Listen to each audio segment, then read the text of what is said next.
शरीर पर वर्दी, बगल में 7 साल की मासूम बेटी।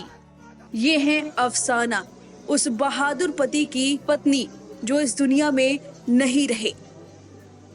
विंग कमांडर नमाज सियाल की 21 नवंबर को दुबई में एक दर्दनाक हादसे में मौत हो गई, जिसके बाद उनका पार्थिव शरीर आज उनके गांव हिमाचल के कांगड़ा पहुंचा है।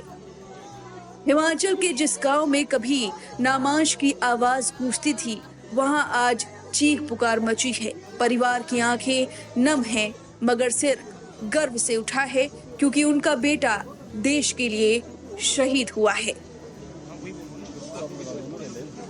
पत्नी अफसाना की आंखों में आंसू है, लेकिन उनमें वो ठहराव भी है जो सिर्फ एक सैनिक के दिल में होता है।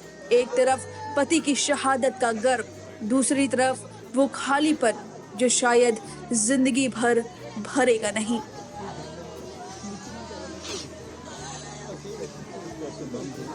अफसाना खुद एक पायलट हैं। आज अफसाना दो भावनाओं के बीच खड़ी है। एक तरफ पति की शहादत पर अथकनीय गर्व, और दूसरी तरफ ऐसा खालीपन जो किसी दवा, किसी शब्द, किसी समय से नहीं भर सकता। घर में उनकी सिर्फ 7 साल की बेटी है, इतनी मासूम कि अभी पूरी तरह समझ भी नहीं पाती कि पापा अब दरवाजा खोलकर नहीं आएंगे।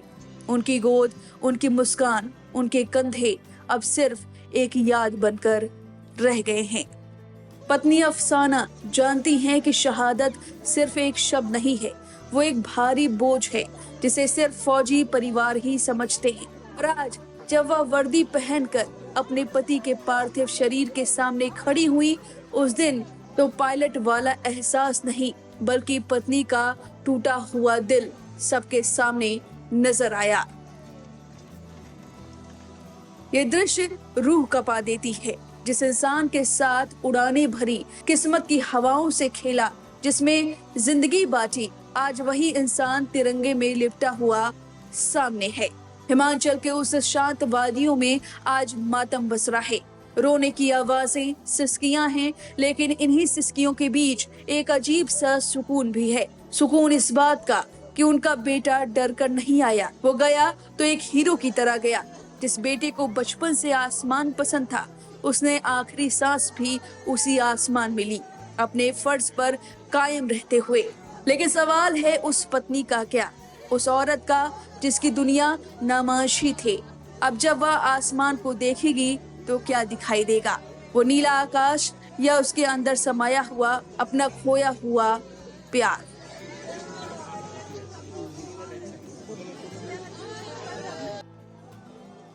याद दिला दे, 21 नवंबर 2025 को दुबई के एयर शो के दौरान फाइटर जेट तेजस में किसी गड़बड़ी की वजह से तेजस हादसे का शिकार हो गई, और उसे चलाने वाले थे विंग कमांडर नमाज सियाल, जिनकी उस हादसे में मौत हो गई। जिसके बाद पूरा परिवार ताश के पत्तों की तरह बिखर गया। जिस घर में सुबह हंसी की आवाज गूंजती थी, वहां अब सिर्फ खामोशी की चुभन है। देश खो बैठा एक बहादुर सिपाही, एक माँ खो बैठी अपना बेटा, और एक पत्नी खो बैठी अपना पूरा संसार। नमाज सिर्फ एक नाम ही नहीं, वो एहसास थे, समर्पण थे, और उस तिरंगे की लौ थे जो वो कभी बुझने नहीं देना चाहते थे। नमाज और अफसाना सिर्फ पति पत्नी नहीं थे, वो एक फौजी जोड़ी थी। दो लोग जिन्होंने उड़ान को सिर्फ करियर नहीं, बल्कि अपनी जिंदगी का हिस्सा बनाया था। 16 साल का साथ, 16 साल की हंसी, 16 साल का तनाव, 16 साल का मिशन ट्रांसफर, और वो छोटी छोटी खुशियां जो सिर्फ फौजी परिवार समझ सकता है। इन 16 सालों में उन्होंने आसमान भी बांटा, डर भी और सपने भी। लेकिन एक पल, एक क्रैश, और पूरा परिवार बिखर गया। एक बहादुर पति देश का गर्व बढ़ाते हुए इस दुनिया से चला गया, और एक बहादुर पत्नी अब अकेले उस सफर को आगे बढ़ाएगी जिसे पहले दोनों साथ देख चुके हैं। जाते जाते आप खुद ही देखिए ये हृदय विदारक पल, जो शायद किसी भी महिला, किसी परिवार ने कभी नहीं सोचा होगा कि ऐसा भी दिन आएगा।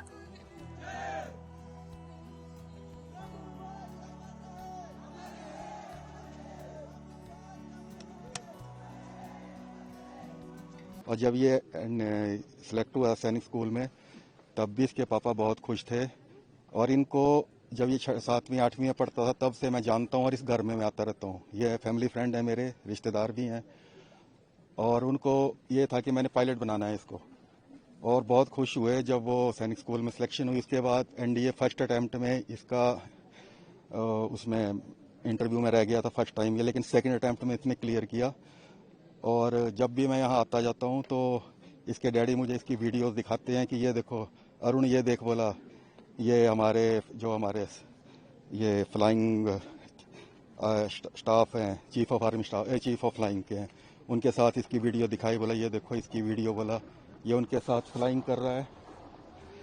और अभी कुछ दिन पहले भी जब मैं आता रहता हूँ और जब ये ट्रेनिंग पे दोबारा गया हुआ तब भी मैं यहीं था और उसका फ़ोन आया कि पापा आ जाओ, ये ट्रेनिंग पे जा रही है।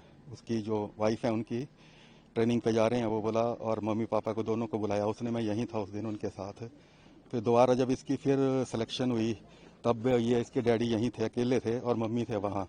तो मेरे को बोला उन्होंने, अरुण मुझे जाना पड़ेगा। बोला इसकी नमू की, बोला इसका फ़ोन आया है कि पापा मेरी कहीं ये लग रही है, ड्यूटी लग रही है। तो पहले ये अहमदाबाद गया, ये वहाँ इसकी सिलेक्शन हुई। क्योंकि अगर फ़ौरन हमने कोई पायलट भेजना है तो हम अपना बेस्ट पायलट भेजेंगे वहाँ पे। तो वहाँ ये फर्स्ट आया, तो उसके बाद इसकी सिलेक्शन हुई। तो उसके बाद मुझे नहीं पता ये क्या हुआ, मुझे एकदम किसी मेरे दोस्त ने बताया कि बहुत दुखद घटना है। इस बच्चे को मैं बिल्कुल बचपन से जानता हूँ। भाई का नाम रहेगा, वंदे मातरम, वंदे मातरम, भारत माता की जय।